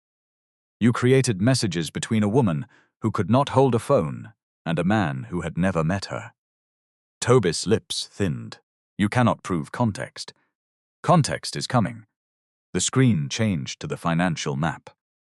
Ardent Stewardship Limited shared an address with North Glass Medical Supplies, one of the intermediaries in the 18.7 billion naira contract. Its director was Nanamdi's personal driver. Payments from Maduka Mobility passed through North Glass, then into 3 consulting companies connected to Nanamdi's associates. The bank representatives began writing quickly. Chief Nanamdi stood again. "These are ordinary commercial relationships." Adaobi looked towards him. The patient lifts failed at 60% of the advertised load. 2 overheated wheelchair batteries burned during independent testing. You wanted our company to sell them to hospitals. We would have corrected defects. After patients fell? You are emotional, and you are caught. A glass of water trembled in Nanamdi's hand. Adaobi's lawyer displayed the recovered maintenance order. It noted abnormal pressure loss in the SUV's rear brake line and recommended immediate removal from service. The entry had been deleted using credentials assigned to Nanamdi's driver. The boardroom became so quiet that the air conditioning seemed loud. Nanamdi placed the glass down. "Credentials can be stolen." "Yes," Adaobi said. "That is why the matter has been referred for investigation. Unlike you, I do not need to manufacture a conviction inside one meeting." The distinction landed heavily. She was not declaring him guilty of sabotage without process. She was showing why he could no longer control the evidence. Nanamdi looked towards Uzo. "Tell them this is a family misunderstanding." Uzo did not move. Uzo. Her hand entered her handbag. For one moment, fear crossed her face. Then she connected the portable drive. "I built the media campaign against Ikenna," she said. Reporters surged forward. "I approved the edited accident clip. I arranged the gossip stories. I planted the bracelet through one of my father's security men. I knew the marriage documents were false." Chief Nanamdi stared at her. "What are you doing?" Uzo's voice shook. "I did not know you had interfered with the car. I did no such thing. I found the driver's message. You stupid girl." Uzo pressed play. Nanamdi's voice entered the boardroom. "After tomorrow's meeting, we travel. The contract will be approved. Ardent will hold the votes. The boy will carry the criminal case." Then Uzo's recorded voice asked, "And if the plan fails?" Namdi answered, "Your communications department created every false message. Your credentials authorized the bracelet inventory. Your voice is on calls with the gossip editors." The recording continued. "You will blame me," Uzo had said. "I will protect the family. I am your daughter. You are useful because you are my daughter. Do not force me to decide what you are when you stop being useful. When the audio ended, Uzo was crying silently. Adaobi looked at her cousin. Uzo wiped her face. I am sorry. Adaobi's expression did not soften. Confession is not the same as repair. It is only the first bill you have agreed to pay. Uzo nodded. Chief Nanamdi pushed away from the table. This meeting is adjourned. No, said the elderly independent director on the screen. The chair has lost authority to adjourn unilaterally while a conflict vote is pending. Another director spoke. I move for immediate suspension of Chief Nanamdi Maduka from all executive and board functions, preservation of company systems, freezing of the Ardent transaction and appointment of a forensic audit committee. I. Second, said a third. Nanamdi stared around the table. You people think this sick girl can run the company? She cannot even stand. Adaobi's fingers tightened around the wheelchair arm. My legs are recovering, she said. Your character is not. The motion passed by a clear majority.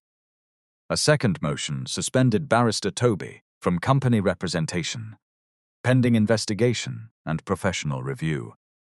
A third required immediate reporting of Dr. Michaels, conflicting medical statements to the appropriate clinical governance and professional bodies. Dr. Michael rose. I will not sit here and be insulted by a nurse and a half-conscious patient. Blessing looked directly at him. She was conscious enough for you to fear what she would say. He left without another word. At the rear doors, officers from financial and general law enforcement units waited with warrants authorizing seizure of specified records and devices. They had been briefed before the meeting using the audit, the registration timestamps, and the recovered maintenance order.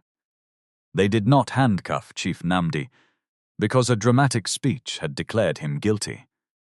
They served documents, secured his phones, and informed him of the scope of the investigation. He turned towards Adaobi. You are destroying your father's legacy. Adaobi's breathing had become shallow with exhaustion, but her voice remained steady. A company that survives by burying the truth is not a legacy. It is evidence. The officers escorted him from the room for questioning. Reporters shouted after him. For years, people had lowered their voices when Chief Nanamdi entered. Now he walked through a corridor full of cameras, while nobody moved aside quickly enough. Barrister Toby attempted to leave through the side door. Ikenna stepped into his path. The lawyer stared at him. You think you have won because rich people are fighting each other? Ikenna shook his head. No, I think you lost because you believed a poor man could not keep one recording. Toby's eyes dropped to Ikenna's hands. No ring. Adaobi asked for the evidence bag containing the ring from the hospital ceremony. Her lawyer placed it on the table.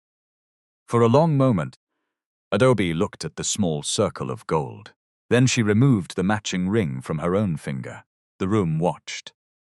She did not throw it. She placed it carefully inside another evidence pouch. This ring is not proof of love, she said. It is proof of what powerful people believe they can do to a silent human being. She looked towards Ikenna. They used your poverty to erase your consent. They used my condition to erase mine. Ikenna's eyes became wet. Adaobi turned to her lawyer. Now, remove his name from my marriage certificate. A whisper moved through the reporters. Some expected a romantic declaration. Some expected the poor rescuer to keep the billionaire wife as a reward for suffering. Adaobi gave them something more honest. Justice was not turning forced marriage into destiny. Justice was returning choice to both people. The meeting ended at 11:08 a.m. Dr. Fatima checked Adaobi's blood pressure and ordered an immediate return to the hospital. As the attendants turned the wheelchair, Adaobi saw Ikenna standing alone near the window. He did not approach until she nodded. You came, he said. You told the truth while they laughed. So did you. Her tired eyes rested on him. The marriage ends. I know. You are not angry? Ikenna looked towards the evidence pouch. I will be angry if it does not end. Something in Adaobi's face loosened. Not love. Not yet. Relief. For the first time since the roadside, neither of them owed the other a lie. The court did not erase the marriage the following morning. Real justice rarely moves at the speed of public satisfaction. Adaobi's legal team filed to have the record declared void on the grounds of absence of consent, forgery, and coercion. The registrar provided a statement explaining that Barrister Tobis' office had supplied pre-completed documents and assured him that Adaobi had signed an earlier declaration. His explanation did not free him from scrutiny, but it helped establish how the false record entered the system. Ikenna provided his own affidavit. He did not present himself as faultless. He admitted that he had signed papers after threats against his mother's treatment. He admitted that he had participated in the bedside ceremony. He admitted placing the ring on Adaobi's hand. Then he described the bracelet, the police pressure, the hospital transfer threat, and the documents hidden among ordinary care forms. His honesty made the statement stronger. On December 4, 2025, the court declared that no valid marriage had been formed. The order did not say their suffering had never happened. It said the suffering would not be rewarded with legal legitimacy. When Ikenna received the certified copy, he sat outside the courthouse and read the first page 3 times. Adaobi came out in a wheelchair, though she could now walk short distances with a cane and support. Her lawyer handed her a separate copy. For a moment, they looked at each other. We are strangers again, Ikenna said. Adaobi shook her head. No. Strangers do not know this much trouble about each other, he smiled. What are we then? Free. That was enough for that day. The investigations continued. Forensic accountants traced payments through North Glass Medical Supplies and Ardent Stewardship. Several invoices charged the company for premium-grade equipment, while cheaper, uncertified components had been delivered. Hospitals in 3 states were notified to stop using affected patient lifts pending inspection. Replacement programs began before the criminal cases were complete, because patient safety could not wait for every argument in court. Chief Nanamdi was charged in connection with financial fraud, falsification of corporate records, conspiracy, and interference with evidence. The vehicle matter remained separate while investigators examined the recovered work order, the damaged brake line, and communications with his driver. He was not convicted by gossip. He faced evidence through legal process, the same process he had tried to deny Ikenna. Barrister Tobis' conduct was reported for professional review, and the forged affidavits became part of the criminal investigation. His clients disappeared quickly. Men who once waited outside his office now stopped answering his calls. Dr. Michael was suspended from administrative duties while the hospital and professional authorities reviewed his reports. Crown Meridian introduced a policy requiring independent review when a patient's ability to communicate conflicted with an incapacity assessment, especially where large financial interests were involved. Uzo cooperated with investigators and surrendered devices, messages, and access credentials. She entered a formal agreement to return financial benefits connected to the campaign and to testify truthfully. Cooperation reduced some consequences. It did not erase them. She lost her position. She sold the apartment purchased through a company-linked loan and returned the proceeds. For the first time in her adult life, she entered rooms where her surname opened no door. 6 months later, she requested a meeting with Adaobi. They met in a plain conference room at the company's temporary governance office. Uzo wore no designer label anybody could see. Adaobi walked in with a cane. "I came to apologize properly," Uzo said. Adaobi sat opposite her. "What does properly mean?" "Without asking you to forgive me." "Good beginning." Uzo looked at her hands. "I treated Ikenna like he was dirty because he was poor. I treated you like property because you could not speak. I told myself I was protecting the family, but I was protecting access to money." Adaobi listened. "I have returned what they listed," Uzo continued. "I am helping identify every media account we used. I will testify against my father if required. That is responsibility, not repair." "I know." "Then what will you repair?" Uzo swallowed. "The people whose reputations I damaged. The staff I threatened. The hospitals that received unsafe equipment. I do not yet know how to repair all of it. You will not know from this room." "What do you want me to do?" Adaobi leaned back. "For 1 year, work under the Independent Restitution Program. No executive title. No communications authority. You will process complaints from hospitals and families affected by defective equipment. You will hear what your campaign and your father's contract reduced to numbers." Uzo's face tightened. The work would not be glamorous. That was the point. "Will you forgive me after?" Adaobi shook her head. "Do the work because the harm exists, not because forgiveness is waiting like salary." Uzo nodded. She began the following Monday. The company itself changed. Adaobi did not return as chief executive immediately. She appointed an interim management team, accepted rehabilitation leave, and participated only in decisions her doctors believed she could manage without harming her recovery. Some shareholders complained that she appeared weak. She answered them in writing. Weakness is not the same as incapacity. Recovery is not failure. A company selling rehabilitation equipment should understand both. The board amended its governance rules. Procurement and audit could no longer report through the same executive line. Transactions above a defined threshold required independent review. Family members disclosed conflicts of interest like every other employee. Whistleblowers gained access to external legal advice.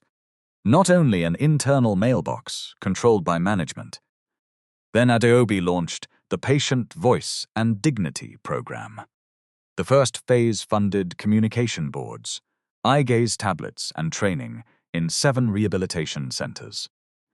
Nurses and caregivers were taught to introduce themselves, explain procedures before touching patients, and distinguish inability to speak from inability to understand.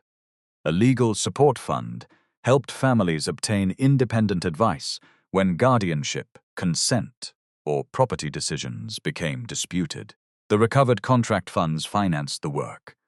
At the launch, reporters asked Adaobi whether the program was charity. "No," she replied. "Charity is giving what belongs to you. This money came from harm. Returning it to protect vulnerable patients is restitution." Blessing became a clinical advisor to the program while remaining in nursing practice. Dr. Fatima helped design the assessment standards. Neither woman allowed the company to use her name as decoration. They reviewed policies, challenged weak wording, and insisted that every center document whether patients received communication support. Ikenna refused a management position. Adaobi offered him one only once. They were walking through the Yaba workshop, where he had returned after the case cleared his name. Tayo had repainted the walls and installed a proper lock on the parts room, partly from shame and partly because business had improved after the public learnt what happened. "You understand the equipment better than many people in our procurement office," Adaobi said. Ikenna tightened a bolt on a patient lift. "That is not the same as understanding procurement. You could learn. I will." "At the company? At school?" Adaobi rested both hands on her cane. "We can sponsor you. Through which process? She knew the question beneath the question. The adult education scholarship. Then I will apply with everybody else. Ikenna, after everything. After everything is why I must apply properly. I do not want people wondering whether I entered through another bedroom door that never existed. Adaobi looked away, hurt by the cruelty of the public story, even though he had not aimed the words at her. Ikenna put down the spanner. I am not rejecting help. I am rejecting ownership. There is a difference. She looked back at him. I am still learning that difference. So am I. He applied for the scholarship, passed the assessment, and entered a part-time program in rehabilitation engineering. He continued working at the workshop while completing certification in mobility device safety. When Maduka Mobility later hired him as an external inspection technician, an independent panel selected him. His first report rejected 37 chairs from a shipment because the battery housings overheated. The procurement manager complained to Adaobi. Madam, this man is too strict. Adaobi read the report. Good. He has delayed delivery. A delayed wheelchair is cheaper than a burned patient. Ikenna heard about the exchange and laughed for the first time that week. Esther recovered slowly. She walked with a cane, cooked when she was not supposed to stand for long, and told every visitor that her son had become famous for refusing billionaire money after accepting billionaire trouble. One Sunday, Adaobi visited her small flat without security. Esther served jollof rice and complained that Adaobi was too thin. Mama, the doctors say my weight is improving, Adaobi said. Doctors can measure blood. Mothers measure whether your cheek is respecting your face. Eat. Ikenna nearly choked, trying not to laugh. After lunch, Esther asked Adaobi to sit beside her. My son told me what you said to him. Which one? That he knew his pain but had to learn yours. Adaobi glanced towards Ikenna in the kitchen. I was angry. Anger sometimes carries truth without greeting anybody. Esther lowered her voice. He carries guilt as if dropping it will mean he has forgotten what he did. I know. Do not rescue him from it. Let him put it down himself. Adaobi nodded. And you, Esther continued, do not allow gratitude to confuse your heart. A man can save your life and still not be the man you should marry. Adaobi blinked. Esther smiled. What? You think old women cannot see where eyes are going? Adaobi laughed until her ribs hurt. For 6 months after the court order, she and Ikenna did not date. They met at inspections, policy reviews, and rehabilitation events.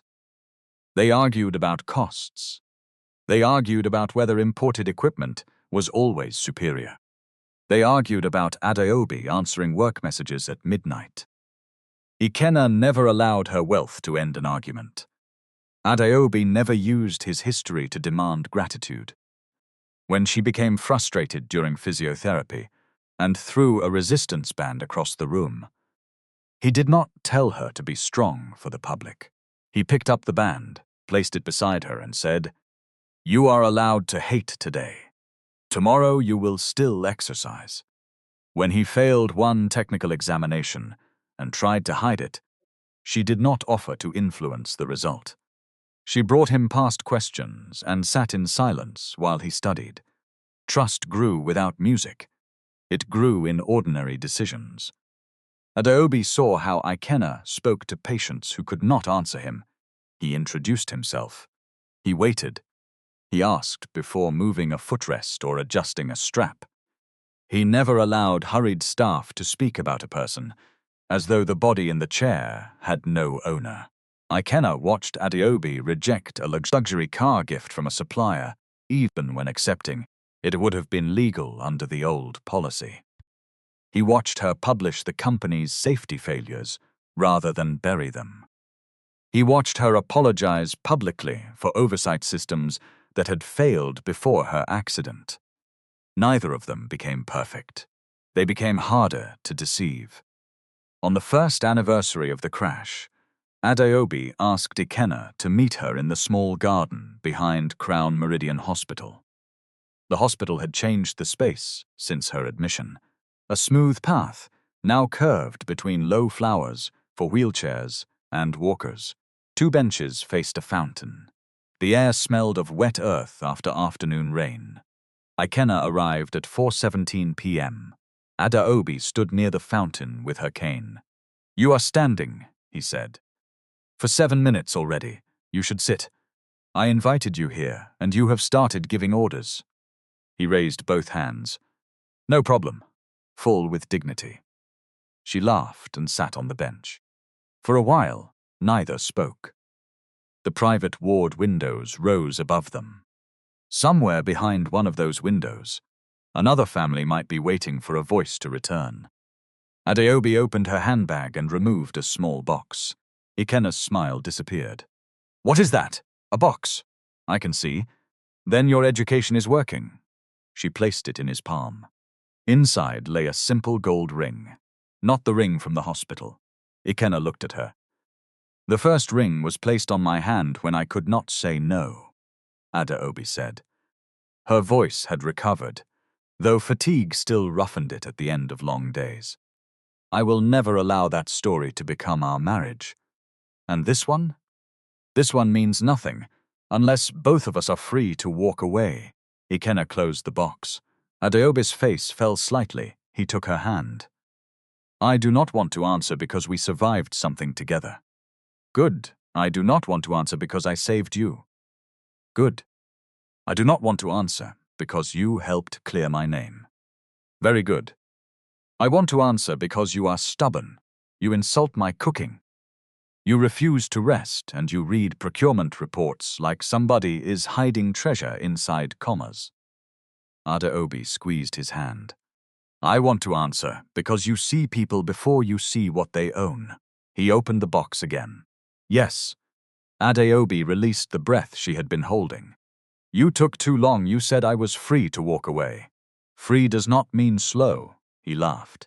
Their legal wedding took place 5 months later in a modest hall with fewer than 40 guests.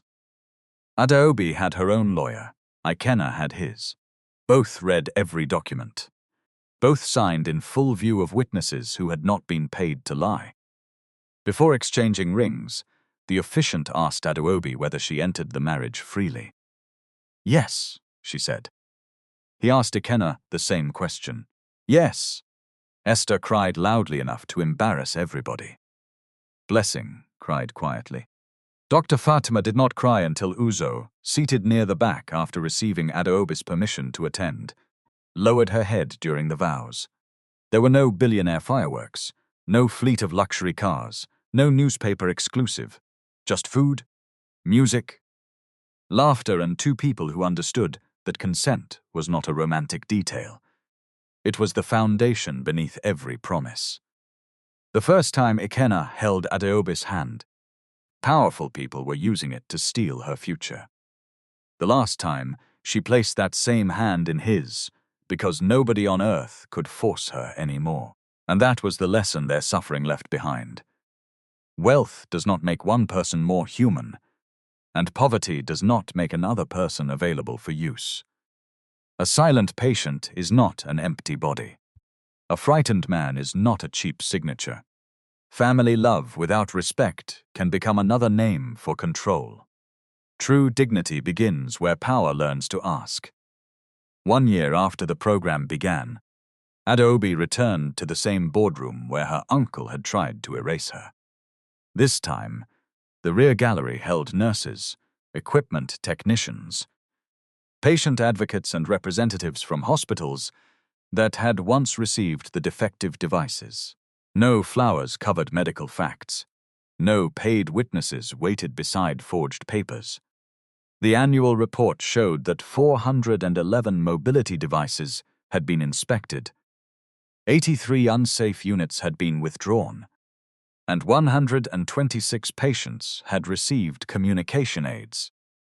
11 disputed guardianship cases had been referred to independent legal services. The figures were not trophies. Each number represented somebody who might otherwise have been ignored. Uzo presented part of the report. Her voice shook when she described the complaints desk. She had spoken with a father whose wife was dropped by a faulty patient lift. She had listened to a stroke survivor explain that nurses discussed selling his land while standing beside his bed because they assumed he could not understand. She had met technicians who were ordered to approve equipment they knew was unsafe. When she finished, she faced the room. I once believed harm became small when it was hidden behind company language, she said. I called lies strategy, intimidation reputation management, and theft procurement. The people who suffered did not experience vocabulary. They experienced harm. Adaobi did not applaud first. The affected families did. It was not forgiveness. It was recognition that accountability had started producing useful work. Chief Nanamdi watched a recording of that meeting from a controlled visiting room. While his cases moved through court, his expensive suits were gone. His name could no longer end a conversation. Through his lawyer, he offered Adaobi a private settlement and asked her to withdraw the company's cooperation with prosecutors. She sent one answer: "You did not harm only me. I do not own everybody's justice." The criminal proceedings took time. Witnesses were examined. Records were challenged. Not every allegation produced the same result, and some charges remained under review longer than the public expected. But the financial evidence led to convictions for fraud and falsification, while the vehicle investigation established enough coordinated interference for further criminal responsibility. The court ordered restitution from seized assets, and professional sanctions followed for those who had misused their positions. Ikenna attended only the hearings where his testimony was required. He did not build his life around watching Nanamdi fall. "Why are you not inside?" a reporter asked him outside one hearing. "Because justice is doing its work," he replied. "I have my own work." He was carrying inspection tools. That answer became more important than revenge. The people who had tried to turn him into a permanent symbol of poverty no longer controlled his direction. He completed his qualification, trained junior technicians, and insisted that every apprentice learn one rule before touching a mobility device. The person using the machine was not a load specification. They were somebody with plans, fears, and a name. Adaobi later framed no newspaper headline from the scandal. In her office, she kept only one item from the hospital: a copy of Blessing's first nursing entry documenting purposeful eye movement. Beneath it, she placed a sentence in plain black letters: "Observation becomes respect when we are willing to believe the vulnerable person is still present." Whenever executives complained that new safeguards were too slow or too expensive, she pointed to that frame. The cost of listening, she reminded them, was always lower than the cost of treating a human being like an object. A quick note before you go: the coercion, financial pressure, forced marriage and abuse of a patient's voice shown in this story reflect dangers that can happen in real families and institutions, although laws and support systems differ from one country or community to another. If you or someone you know is facing family abuse, coercive control, or threats around marriage, money, or medical decisions, do not rely only on a YouTube comment section for solutions. Speak with a licensed professional, a local legal aid service, or the appropriate authorities. In the United States, the National Domestic Violence Hotline can be reached at 1-800-799-7233 or by texting START to 88788. I am not a lawyer, doctor, or counselor, and nothing here is professional advice. I am simply someone who wanted to tell a story about human dignity. Nobody's wealth, Surname or authority gives them the right to steal another person's voice.